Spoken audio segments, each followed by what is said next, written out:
Data Security today on Friday, February 26th. I want to share with you what I call my expat personal security quadrant. All right. Once again, you can find me at Data Security on Twitter, www.tunisiasecurityupdate.com online. Anyway, real quick, I want to share with you this quadrant here, which I think will be of value to you as an expat living overseas when it comes to personal security. You know, many times you go online and you look at the security advice and whatnot, and what are people saying? What are the experts saying? One of the tips that they give over and over again is heightened awareness. Be careful, watch your surroundings and so forth. And I get it. You know, as an expat living overseas, you're like, okay, well, what does that exactly mean?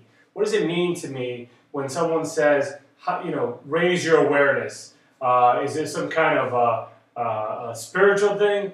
Or what can I actually do? So, for those of you guys asking yourselves that question, I have a solution here for you, which I call the expat personal security quadrant, because it's broken down into 4. All right, so when I remove the first one, hard for you to read up there, I'm going to post it here. So what we're talking about here is your personal security setup. In other words, before we get into the other modes that you can get into based on the information that's taking place and the known threats that are taking place in the particular country you live in, you need to address your personal security setup. How do you do that? Well, we have a course, and we also have a video series on YouTube, which you can watch for free, where we cut it down to short 5-minute clips. But we talk about your mindset, all right? We talk about the skill of situational awareness, and it really is a skill. Understanding your environment and how to react to danger. And notice how we leave that last. So let's go into our first mode here.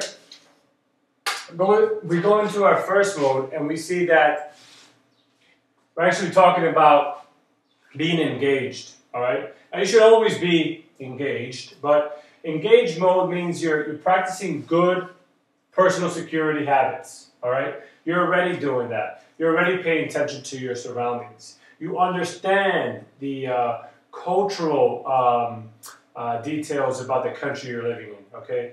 You're engaged with your community, all right? So you're in engaged mode. This is pretty much your default mode. Also, you're informed and you're connected. What does that mean?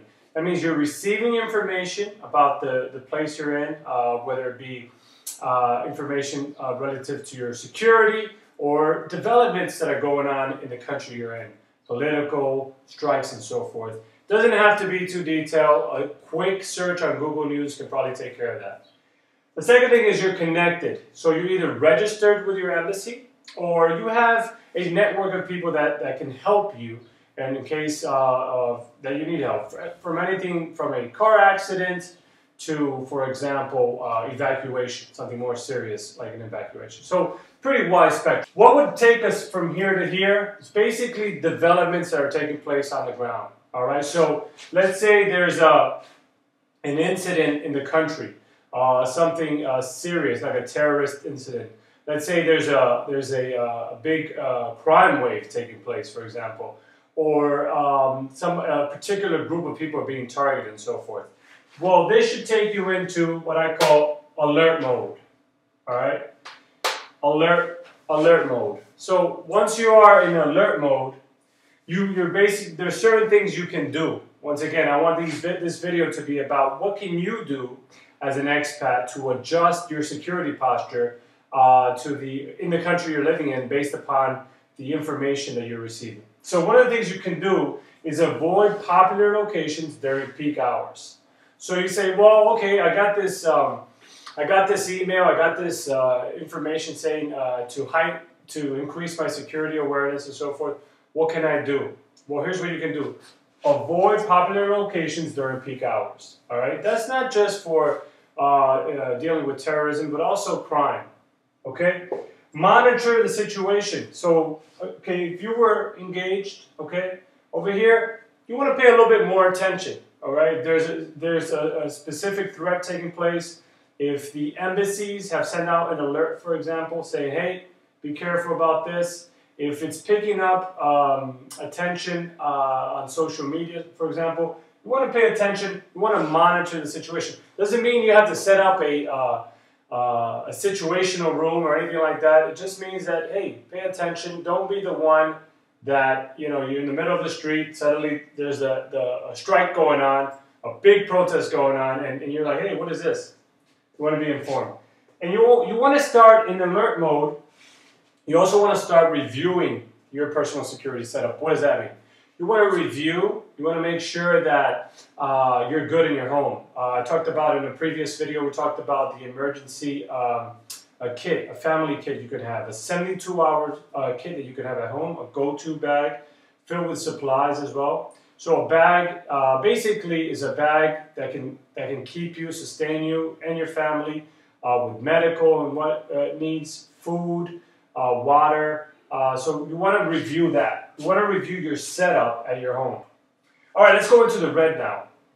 So now, let's say there's a specific threat on the expat community, or a specific incident has happened in the expat community. Well, now we're going into defensive mode, all right? Now we got to be very defensive, okay? Now we're going to limit movements to only essential movements. We're only going to go out and about when we have to.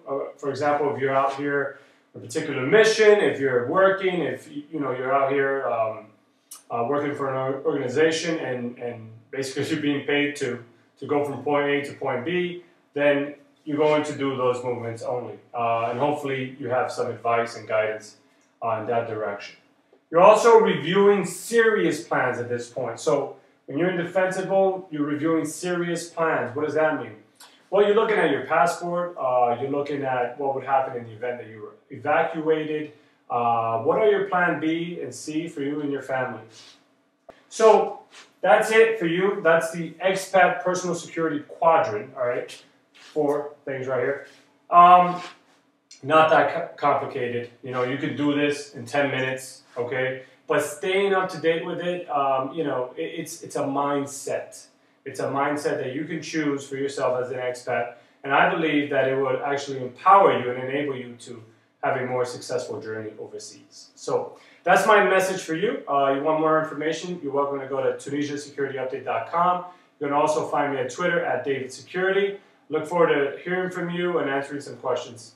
In the meantime, stay safe and stay engaged.